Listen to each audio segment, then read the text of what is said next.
What up, YouTube? It's been a little bit. We are on episode 183. We're talking about when leaders control and micromanage our employees. It's a struggle for all of us. So I hope you guys can learn something. Share this. Hopefully, it doesn't last too long. But we're going to talk about 5 warning signs that we need to be aware of, and this goes together with episode 181 and 182. If you haven't listened, go check it out. I'm not even sure if we posted them on this. So here we go. Are you ready? 3, 2, oh, not yet. Hang on. We didn't check our volumes on there. Are they okay? Yeah, they're good. If not, I'll fix them. But I got a burp. Ready? 3, 2, 1. Hey everyone, welcome back to the Made for More podcast. This is a podcast where we discuss leadership and personal development. We want to make sure that we are growing as individuals so that we can motivate, inspire, and encourage those around us, especially those that we lead. And as leaders, it's very important that we do not pour from an empty cup. That is why development and growth is so vital and so important in our lives.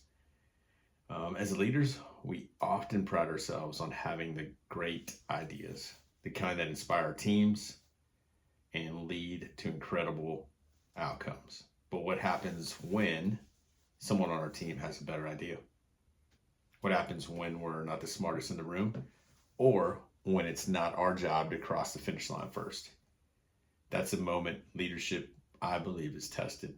The moment we're invited to empower others, to celebrate their gifts, and to help them shine brighter than we ever could. But I believe if we're honest, that doesn't always happen. Sometimes we hold on too tight. We start to micromanage. We try to control every move, every detail, every outcome, believing it's the best way to ensure success. Yet, what really happens is the opposite. Creativity dies, confidence fades, and the very people we hired to make things better begin to shrink under the weight of our control. And that's exactly what we see in the story of Saul and David. Saul was not the villain. He's the leader of the army, but he's not the villain. He was a fearful leader trying to help the only way he knew how. But when he tried to dress David in his own armor, he was equipping him, but he was also limiting him. Today we're unpacking that moment, because micromanagement and control don't always look like tyranny. Sometimes it looks like we're helping too much. So in this episode, we're going to discuss about 5 warning signs you may be falling into, and it's called the micromanagement trap, and how to break free, rebuild trust, and empower your people to fight their battles their own way. Because when leadership tries too hard, everyone loses. But when we learn to let go, that's when we see giants fall. So before we go any further, welcome back to the podcast, Jamie, my wife. Thank you. Don't laugh, babe. It's okay. I can laugh. It's a cool 64 degrees today, right? Or was it 64 when we were out earlier? I think it was like early this morning, but. And today is October 19th, so I don't know where you're at in the world, in the United States, wherever you're listening to this, but October 19th, 2025, it was pretty chilly, which was good. It's our first. Still feels nice out there. Does it? Yeah. I feel like it's warming up. But. Well, it is, but mid-80s. I mean, I think we said it was going to be the coolest day of the week. Yeah, and your parents are in New York, right? Mm-hmm. And then our family out in West Texas said it was 54 this morning. So it's starting to cool off in Texas, but sometimes the cold fronts, it's a cold front that says it's 90. So, but welcome back. If this is your first time listening, please go check out madeformoreconsulting.com. We launched our first course, beta course. We're gonna be doing a whole promotion about our beta course, our newsletter, our coaching. Things have just kind of taken off in a good way. Yeah. But make sure you go check out madeformoreconsulting.com. I had some things that we were going to promote, but they've changed since. So, in other news, we also keep talking that Christmas is like 67 days away or something. I don't know if that's accurate. That seems way too fast. Yeah, I don't know. That was my youngest daughter, telling us that. So whatever it is, Christmas is freaking right around the corner, and I'm not ready to hear stupid All I Want for Christmas. Come on. That's the worst song you could ever possibly play in this world, ever. I could go, when they do that question, like an icebreaker, what song could you go on without listening ever again? Mariah Carey. That's iconic. Yeah, it's ear shattering, not earth shattering, ear shattering. But hopefully we can celebrate Halloween and Thanksgiving before we start listening to that junk. Yeah. I'm also stoked about our next episode that we're going to be recording tomorrow. Two amazing, unique, influential women, right? Mm-hmm. So stay tuned for that. No telling where that's going to go, but it's going to be pretty cool. So getting back into this episode, past two episodes build up to this one. So we've been unpacking the word limiting, whether we've limited our team by fear, which was episode 181, where the leader of the army was leading out of fear. So goes the leader, so goes the culture. Episode 182, our words were limiting. So the army leader said to one of his guys that was trying to go fight the battle, he said, "You are not able." So he was fearful in episode 181. Episode 182, he just said, "You are not able." Like, you can't beat the guy. So our words limit. So we've been looking at the word limiting. Today we're going to unpack the way control and micromanagement limits our leadership and our team. So if you haven't listened to 181 and 182, go check it out. But listen to this. Here we go. We're going to jump into this. It says, "But David said to Saul, 'Your servant has been keeping his father's sheep. When a lion or bear came and carried a sheep off from the flock, I went after it, struck it, and rescued the sheep from its mouth. When it turned on me, I seized it by its hair, struck it, and killed it. Your servant has killed both lion and bear. This Philistine will be like one of them, because he has defied the armies of the living God. The Lord who rescued me from the paw of the lion and the paw of the bear will rescue me from this Philistine.' Saul said to David, 'Go, and the Lord be with you.'" So this is past the past two episodes, right? So there's a recap right there. So now David's about to take off, and Saul says, "Go, may the Lord be with you." But then it says this, "Then Saul dressed David in his own tunic. He put his coat of armor on him and his bronze helmet on his head. David fastened on the sword over the tunic and tried walking around. Because he was not used to them, David said, 'I cannot go in these,' he said to Saul, 'because I'm not used to them.' So he took them off." So we're going to stop right there. Again, this is not about biblical message. This is not a sermon. This is not a theology class. This is strictly leadership. So this passage is not just about courage. It's about leadership. Saul meant well, but his fear, just like in the previous two episodes, is the key leading factor in how he responds to David. He oversteps his control, and it goes into micromanagement. So I want us to see that when we lead from a place of fear, whether we lead from a place of fear, confidence, timid, courage, the way we talk and act will flow from that place. So however we feel, we're going to lead from that place, or however we are leading, everything's going to flow from that place. And for Saul, it was fear, and it came out as control and micromanagement. So that's why when, as leaders, we try too hard, the whole team can sense it. I believe the whole team can sense when a leader is trying way too hard. So think about your life. If you're here and you're listening, wherever you're driving or listening to this at, think about this in your life. Has there ever been a time that you knew you were right and you pushed being right over the person you were leading? Have you? Probably. I mean, I think I think have of as an my instance right kids. this second, but yeah. My kids. I was about to say parenting, definitely. Yeah, but I think back to Finish Line, and probably when I was a campus pastor, and definitely a youth pastor, where I'm sure I said things where I was like, "Hey, yeah, this is just the way we're going to do it." Mm-hmm. When I could have asked other questions. So we'll get into that. So the other question is, number one is, have you ever been to a place where, and I think the right way to say that would be, have you ever pushed being right over a relationship? Does that make sense? Mm-hmm. So Some people just say, would you rather have the relationship or you'd rather be right? Right? And that's, I mean, when we first started hearing about ownership, when I first started hearing about extreme ownership, I remember listening to Jocko and he talked about parenting and just saying, if you ever say, because I said so, he's like, that's weakness. Mm-hmm. And then raising your voice, I still have that as weakness. So, but here's the other question. Ready? Number 2, has there ever been a time where you had a great idea and it was never listened to because the leader wanted to have their idea pushed forward without any input? Definitely have been there. I was about to say, I know you've been there. Yeah, let's not get too excited about that. No, but, I mean for you, like you having the idea and it not being heard. I mean, I think it happens a lot. Yeah. I think as a consultant, it happens quite a bit, and I didn't know that. So as a consultant, people are paying to hear your ideas and your guidance, but they don't have to take it, and that's something I got to get used to. But I also try to paint the picture in a way where I go, here's the consequences of taking this path or this path. Yeah. Or the path you want. Let's look at them all, and I'll help you make the best decision. But here's a pretty good idea because of what I've either been through or what I've done or what I've seen. So, yeah. What about you? I don't think so. At least not that. I'm not good at thinking of answers like this on the spot. Okay. So I can't think of anything specific.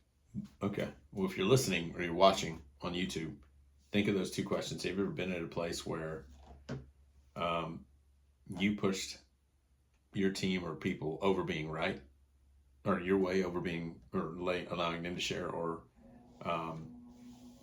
have you ever been pushed aside and your great idea pushed aside so that leader could just carry out their way?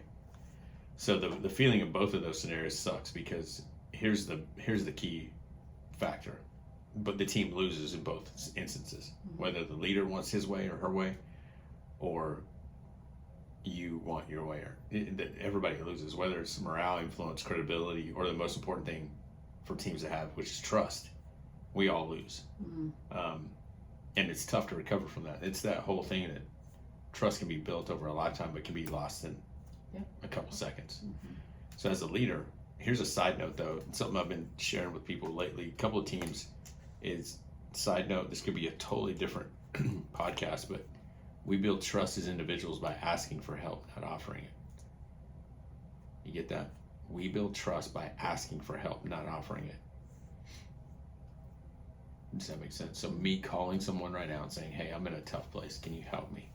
They automatically go, he trusts me to step alongside him and help him. It makes me put my ego down going, I need help. Does that make sense? Because we don't ask for help. A lot of people don't ask for help. But the quickest way to earn trust and gain trust, I think, is ask for help. So that's just my 2 cents. So David steps up. Saul puts his armor on him, and David says, I can't do this. And Saul's just trying to do something good, but he's overstepped. Like, David knows what he's doing. So today I want to give us 5 warning signs of the micromanagement trap that we can fall into if we're not careful. And in the same way, I want us to share ways that we can stay out of the trap. And if we're genuinely a good leader and we want what's best for our team and our people, we will want to see our teams launch into the world, not limit them. Just like I said, we've talked about limiting. Today, let's share how we can launch them and stay away from this trap. So 5 signs that you're falling into the micromanagement trap. Are you ready? Number 1, 5 signs that we're falling into the micromanagement trap. Son of a biscuit. Number 1, we give direction without discovery. We give direction without discovery. This is where we assign a task, we give advice, and we jump straight into solutions. Like, before we ask how they would handle the situation or approach the issue or solution, we jump into it. So we just say, hey, I need to get this done. And before we ask them any questions about how they would do it, we already say, hold on, hey, but here's how I want you to do it. So we give direction without discovery. Saul never asked David, how do you fight, bro? or what he's heard David say, this is what happened in the past. Saul ignored that, but he never asked David, how are you going to fight this guy? Do you have a weapon?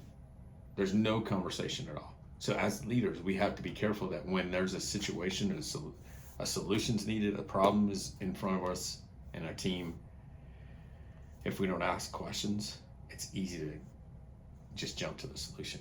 Yeah. So we give direction without discovery. This is the leader that will also ask what his or her team wants, but already knows the outcome that they're going to share. Does that make sense? Mm-hmm. There's leaders, and again, we call this manipulation. After a few times, your team will catch on and they won't share ideas because you'll say, hey, here's the problem we have. I need all y'all's ideas. Let's go. Start sharing them. But in the end, the leader already knows the answer to it. He's just saying, I need your ideas, just so he can hear ideas. And then when your team finds out you already had the answer, the first time they're going to go, oh, okay, so why don't you just share that with us? Right. Then the second time they're going to go, hold on, this happened last time.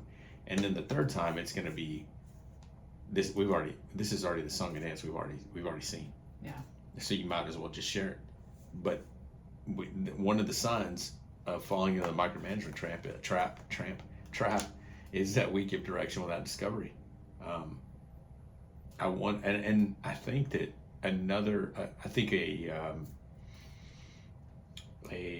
not a remedy, we're not looking at the solution, a sign or a symptom of this is when a leader steps in a room and says there's an issue and everybody's quiet.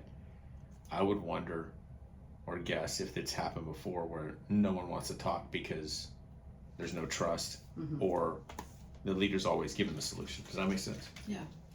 So anyways, I mean, you got anything on that? So how do we overcome this? So we're going to give the solution. So we give direction without discovery is the trap. So here's the solution. Ask before we advise. That's it. Ask before we advise. Replace, here's what I was thinking. As a leader, I hate hearing that. Hey, we got this problem, Jamie, and I need you to handle it, but here's what I was thinking. Mm-hmm. See, I think you have more experience with that than I do. I guess, I don't know. I just haven't been in many situations where that warrants, I think because of my job title, Mm-hmm. it doesn't warrant a lot of conversation about how something should be done or vision. Okay. No, that makes sense. It's Some very don't. task oriented in my job, and but I mean, you have told me 1,000 stories of how that has played out. Yeah, I mean, I think watching leaders that ask before they advise is amazing because their team goes, man, that person, he or she really wants to hear from me, Mm-hmm. rather than, hey, we got this issue coming up this weekend or tomorrow, and here's what I was thinking. Well, you've already just said what you want, Mm-hmm. so why don't you just tell us what you want? So, as leaders, we got to be careful falling in the trap, and we need to ask before we advise by replacing, again, some things that you can say is, here's what I was thinking. Instead of saying, here's what I was thinking, you say, how would you approach this? Yeah. Or what do you think we should do in this situation? Or have you ever dealt with this, and how would you approach it? I think one of the things that, this is one of the first things I learned from Jocko. Again, so many things I learned from him, leadership-wise. Maxwell, Stanley, again, all these things have been around for years. I don't know why I connected so much to Jocko, but the way he would say it is, because you would assume that in the Army or in the Navy or in the Marines or in the Air Force, yes, they have a chain of command, but I was talking to McKenna, who's taking our course, Mm-hmm. our Made for More course, and she is in the Army, and she's going through all this training, and she's over, I don't know how many men, and I think all men, but her supervisor will always ask her, hey, what do you think? How should we do this? Where in the military, you would think it's always like, hey, you need to go get this done right now. Honestly, that's exactly how I thought it was. Very much. Yeah. You do as I say. You don't have a voice. And it's not that way because they're building leaders, which is incredible. Yeah, it's very incredible, and I think that's why we struggle in certain cultures. Going, well, here's what I was thinking. Then why are you even having a conversation with me so that I can be a yes man and just say, yeah, go for it? Mm-hmm. No, you approach it with saying, hey, how should we approach this? Yeah. So anyways, leaders who listen before leading multiply ownership, meaning if I listen to my people, I'm giving them ownership into the solution and they'll take off running with it. So, yeah, sign number one of falling in the micromanagement trap is you give direction without discovery. So ask before you advise. Number two, we mistake involvement for influence. We mistake involvement for influence, meaning as a leader, if we have to be involved, we feel like we have to be involved in every decision. Like I would ask us to stop and ask, why do you feel like you need to be involved in every freaking decision? Mm-hmm. I think this is also the type of leader that, or in my experience, this is the type of leader that is too busy doing so many things that the vision and mission of the organization doesn't move forward because their hands are in too many things. Does that make sense? Yeah. Because you're asking, what are you doing? Hey, how are we doing? And you got to have a team that does that. I want to ask, why do we feel the need to be in every decision? Is it fear disguised as helpfulness? Mm-hmm. Is it fear disguised as helpfulness? Well, I'm just trying to help them. Why? Mm-hmm. Like you hired them and you're training them. And if there's a gap there, then train them. But we mistake involvement for influence. I would say, just like in the first one, if a leader does this over and over, the team is going to catch on and they get that sense of, here we go. He's stepping back in here. She's stepping back in here and she's not letting me lead. You know what I'm saying? Yeah, it's a lack of trust. Yeah, it's a lot. And again, yeah, and it may not be. Just that's like, what it feels like. That's what it feels like. Yeah, but then the employee. Yes, and then the leaders always ask, why don't we have enough trust? Mm-hmm. But it's because of the way they feel, and I get it. It's not always the way we feel, but once it's done multiple times, yeah. Because David may have been trusted by Saul, but Saul didn't show him that. Yeah, he made David feel that way. Trust isn't just a feeling. That's just how we know to explain it. Mm-hmm. Trust is definitely something that actions around you have shown this. So if your action is to constantly step in and check on somebody's work, just because they tell you they feel untrusted, doesn't mean it's just a feeling. Your actions are telling them, I don't trust you, so I need to step in and check your work, check what you're doing over and over again. And if something has happened that has caused them to be at this place, you need to have a where there really is no trust, maybe they're, I remember you've had situations like that with new employees where you've had to tell them, okay, we're at a place where I'm going to check your work so often until you show me. The checkpoints, we're going to have more checkpoints. Yes, and then those checkpoints get less and less. Yes. As trust is being built and shown that they don't need the help or the interjections anymore. Yeah, because what you said at the beginning, though, it's an accumulation of events that has led somebody to feeling like they're not trusted. It's not a one-time event. Mm-hmm. But if I'm a new hire and I come in and you constantly you mistake involvement for influence, I'm going to pick that up really quick because you're over my shoulder or you're checking on me, and you may mistake it for training. But if you train me in the onboarding and you let me go and you come check in and say, hey, I'm just checking in, how's it going? Cool. Right. But if your involvement is different, then influence is way different than involvement. Yeah. So how do we overcome involvement for influence? How do we overcome this? Set clear expectations and step back. Mm-hmm. Set clear expectations and step back. This is how we monitor the mission. So this is how we monitor any kind of mission that you're doing, any kind of task, any kind of event. We don't have to manage every single move. There are people on our team that are just as smart as us. Set the direction and move back. Let others lead. It'd just be like, hey, there's 12 of us going on a trip to Virginia. You have GPS on your phone. I'm going to sit in the back. Yes, I'm the leader that's going on this trip, but why the freak do I have to drive? Right.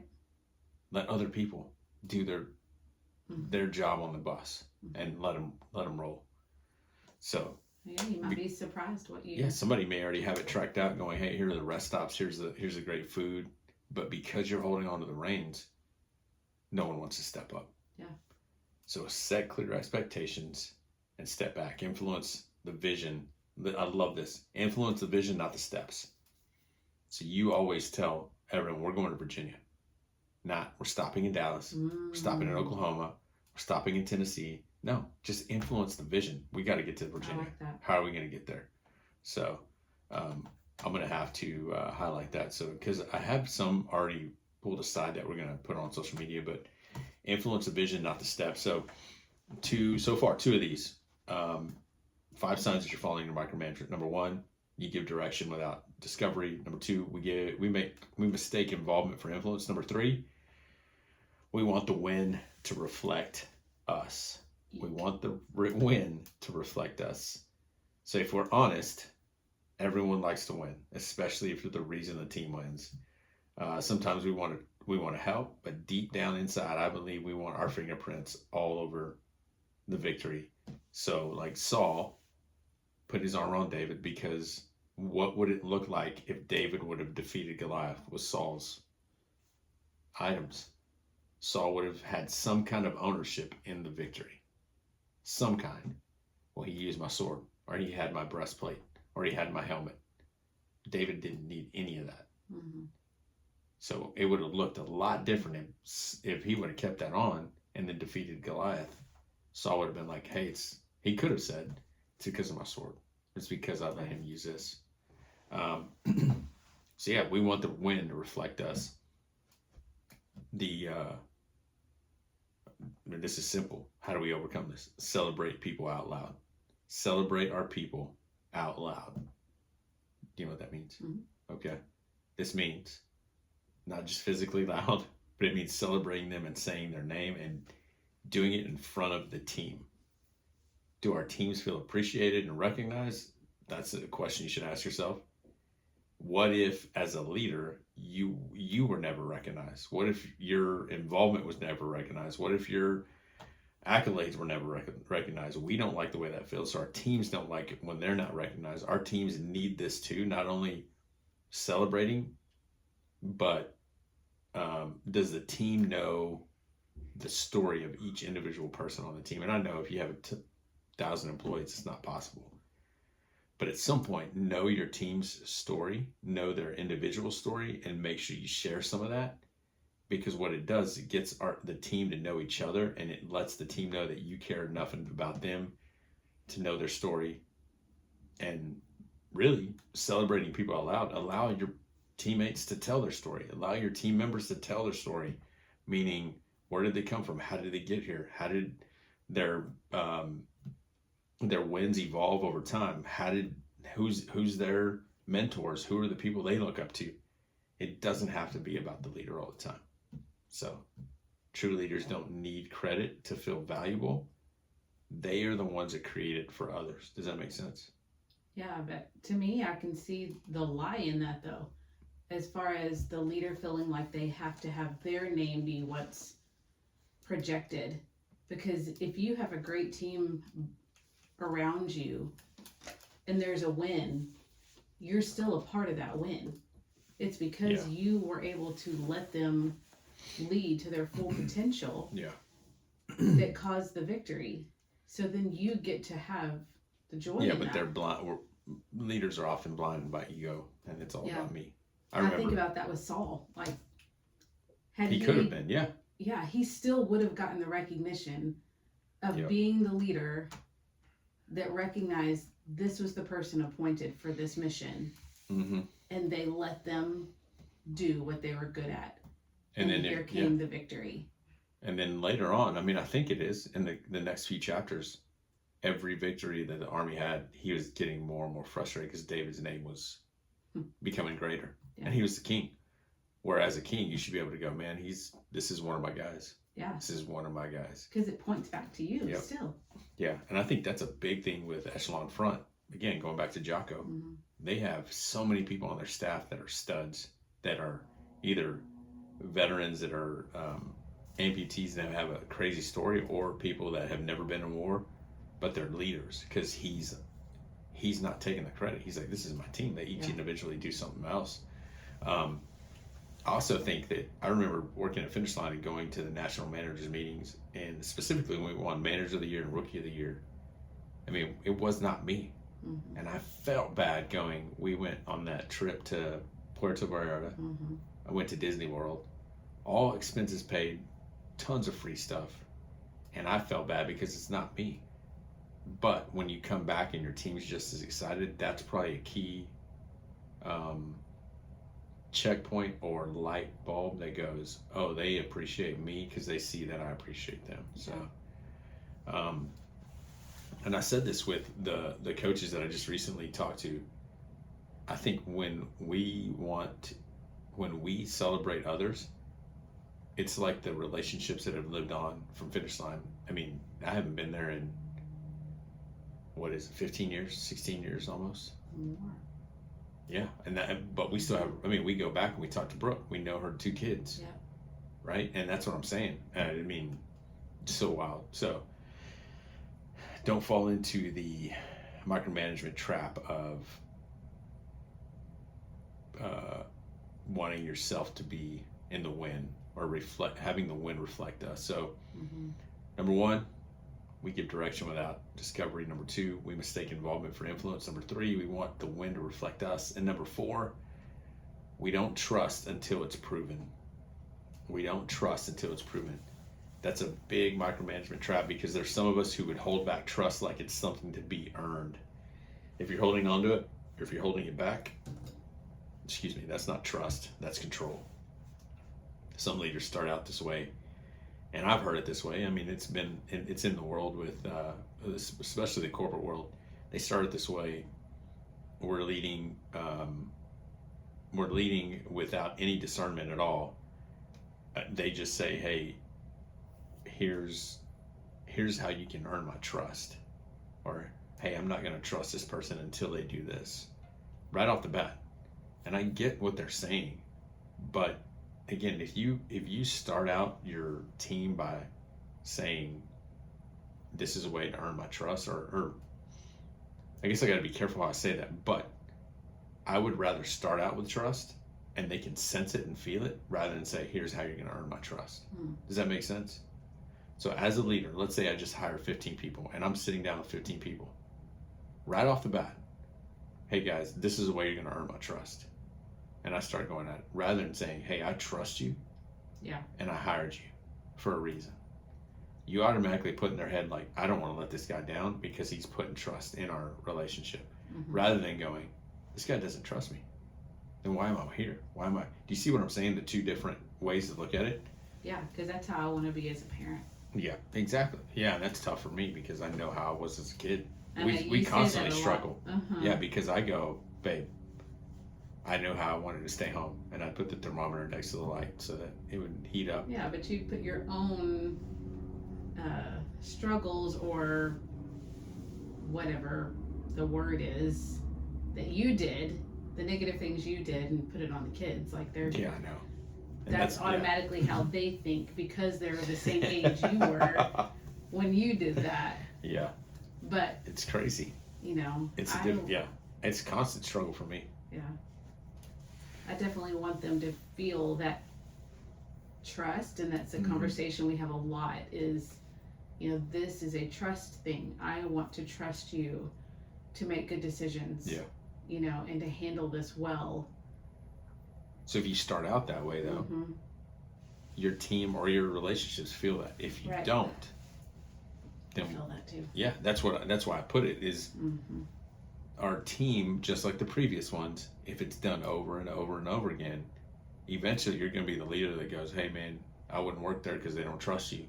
And then it's just showing over time, over and over and over again, it's going to begin to see, and your team's going to leave. Your team will leave if they don't get the trust. Yeah. And it's that whole thing, I don't trust you until it's proven. And trust doesn't equal perfection. Oh, heck no. That doesn't mean there's not going to be mistakes or failures. But if you're having to say perfection, then as a leader, you're already flawed because you think it's your way or the highway, or it's back to number 3. I got to step in and do it. Yeah, so how do we overcome this? This is what I was trying to get at, is give trust early. Let our teams earn more. Let our teams earn more of it, not start with none. Yeah. So do you see what I'm saying? Start with it and earn more of it. Meaning, hey, I see the way you're working.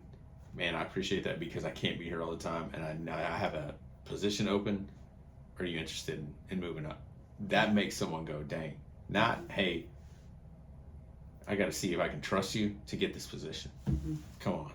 There's two different conversations there. Yeah. So people will often rise to the level of belief that you place in them. Absolutely. Right?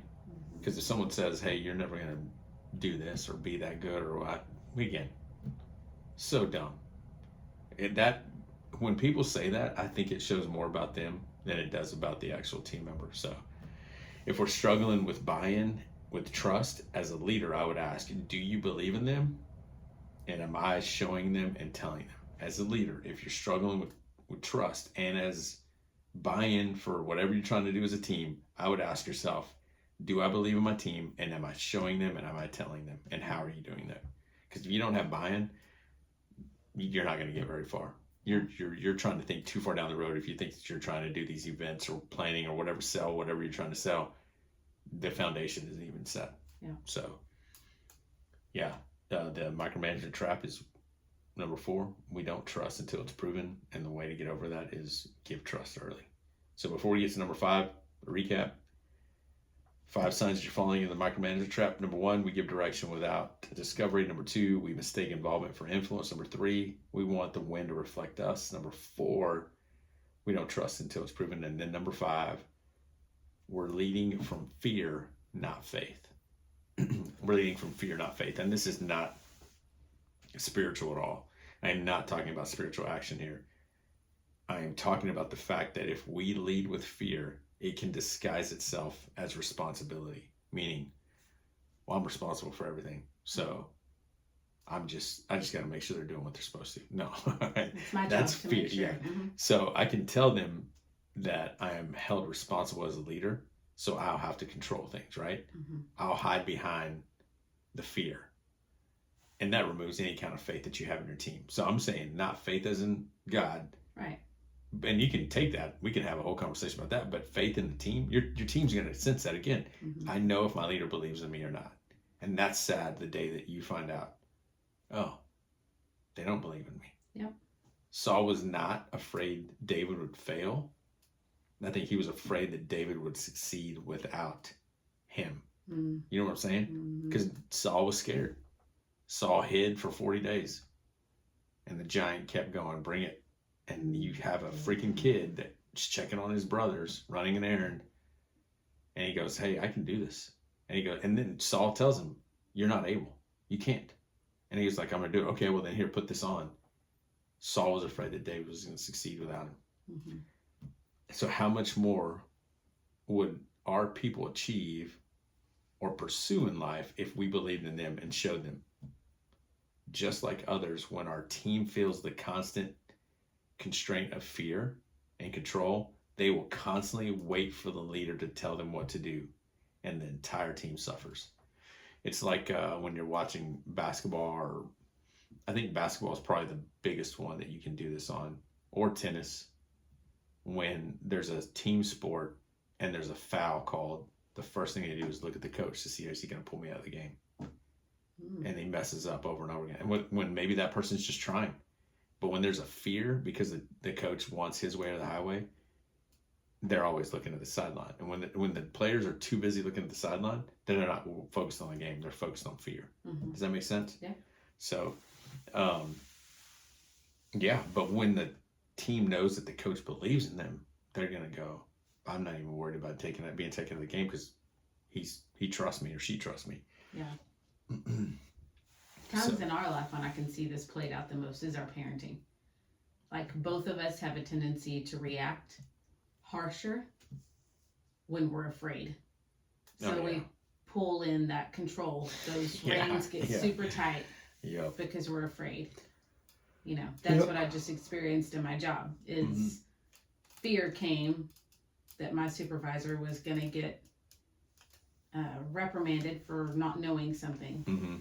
So then it comes to me and the reins get pulled in real tight because there's a fear that, you know, somebody's going to get seen as not knowing what's going on, not being in charge, not doing things well. Yeah. So the control came. Yeah. And I think leaders that lead from fear and not faith, just my assessment, are more concerned about the title and not the responsibility. Mm-hmm. Like, hey, I got my name on the door. Mm-hmm. Do you know how I got here? Because of this, and this. Mm-hmm.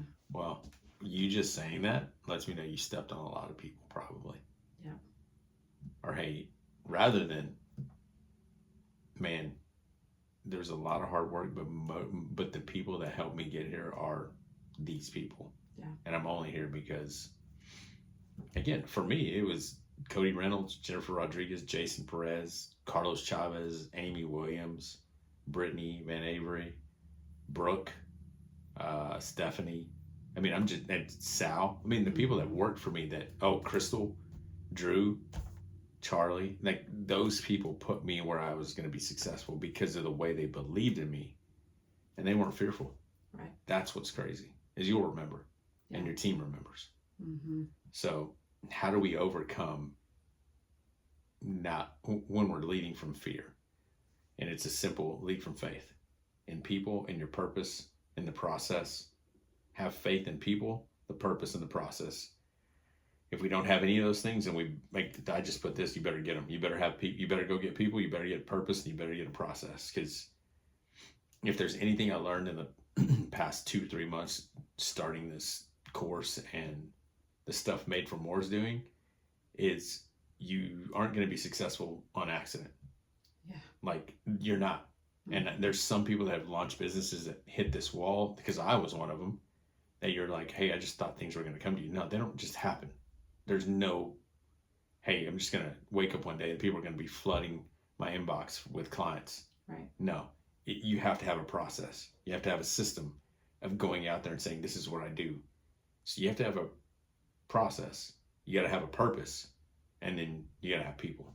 Mm-hmm. So if you don't have those, and you have to have faith in those. Like, I believe, no doubt, that my purpose is to help people better than when I first met them. That's it. And I do that through Made for More, motivate, inspire, and encourage. Through the podcast, through the course, through the one-on-one coaching. But do I have a process for all those? That's what I'm working on. And it's gotten better. But my ultimate goal is to see people succeed. And I have to let them know that. Because it's not about me, but I have to have faith in the people that I'm helping. Does that make sense? Yeah. So if we truly have faith in people, we'll empower them. It'll multiply into our influence, and then we'll never cap it. So instead of limiting our influence, we're going to launch people into the world because we have faith in them. So if we truly have faith in people, it will empower them to multiply our influence, not just their influence. So, so 5 signs that you're falling into micromanagement. You give direction without discovery. You mistake involvement for influence. You want the win to reflect you. You don't trust until it's proven, and you're leading from fear, not faith. But how do we overcome those things? Really quick. You ask before you advise. You set clear expectations and step back. You celebrate your people out loud. You give trust early, and you lead from faith. Yeah. I think for me, our biggest, mine and yours, my biggest struggles with the kids, just because you want to protect. Mm-hmm. I mean, but it'd be like that with anything. If you are building a company, that's the reason people, especially these entrepreneurs, small business owners that I've seen, they control because they got money in the game. Mm-hmm. Like, they've spent so much money getting where they are getting to. But when they see their people as the investment, they expand. But when you see your money as the investment, then it shows. So I think all of my clients, so there's a couple of my clients that are solo, like they work on their own because that's just the nature of the business for them. But they also, but the way they lead is they care for other people, whoever they're helping. And then the other clients that actually have a whole staff, man, they believe in their staff. And I'm like, it shows. Yeah. So how are you connecting that to parenting with us? For me, just the whole thing, the micromanagement trap. I fall more into that with our parenting because I want to protect my girls. Mm-hmm. But then also in the end of the day, I can go, well, what's the process? Have I taken Allie driving? Have I showed them self-defense? Mm-hmm. Do they know how to shoot a gun? Do they know how to check for their surroundings? Like, those things are easily taught over and over again. Yeah. So rather than letting fear paralyze you, put the purpose and the plan process into action, and just go, hey, we're going to drive to HEB today, but I want you to start looking around and seeing, hey, who was behind you when you were walking or what. Yeah. Not to make them paranoid, but to tell them, hey, you always got to be ready. Mm-hmm. So, yeah, and I mean, with different personalities, Sam is way different than Allie. Mm-hmm. Allie's not so much of a social butterfly. She is with her people, but I think Sam is me. Sam is way out there. So much more like you. So, mm-hmm. But yeah, I mean, I think that the micromanagement is a challenge for a lot of us, whether it's parenting or relationships. But then once you get into that leadership role as a owner or business or manager, man, that can make or break you as a leader pretty quick. Mm-hmm. I know. I think about, like, when I've been under supervisors that have trusted and that were not micromanaging, how you feel as a person and as an employee to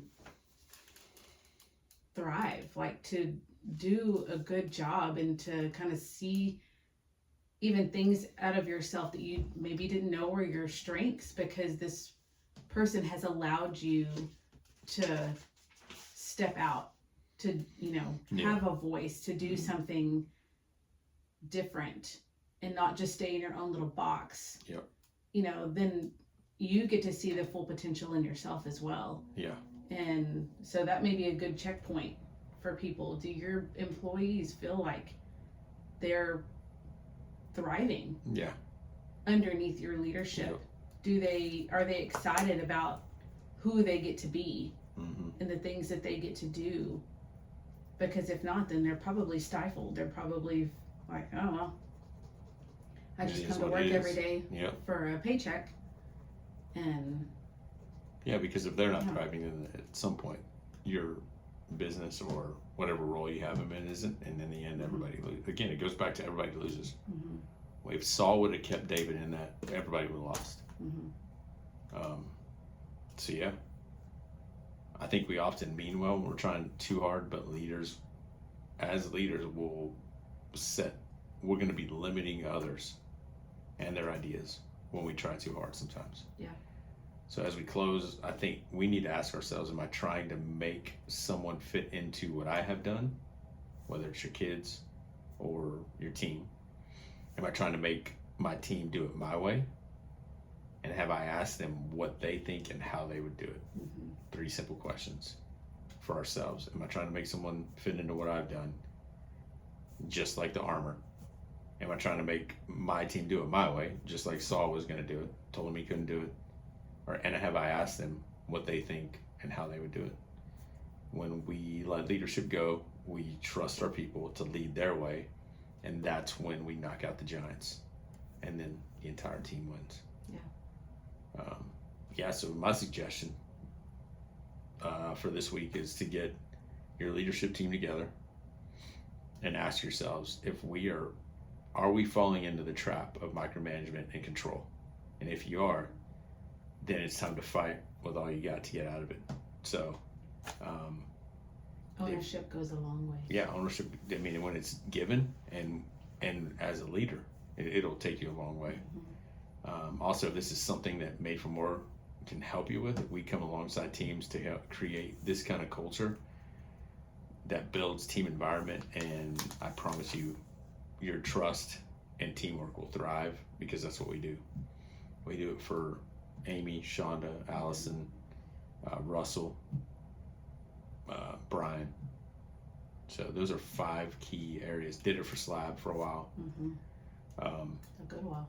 Yeah, and then helping some individuals like Brooke. I mean, she's a college student in A&M Corpus Christi.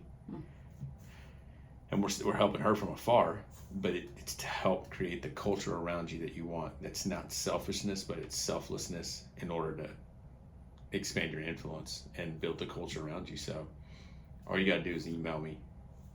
You can email me, Mario at madeformoreconsulting.com or info@madeformoreconsulting.com. Just tell us you need some help. We'll help you out. But I really hope this has helped us as leaders. And until next time, remember, we exist for more. We're here to offer more. Don't ever give up. Every single one of us are made for more. Later. All right, YouTube. Hope you guys have a great evening. And stay tuned for the next interview. Later.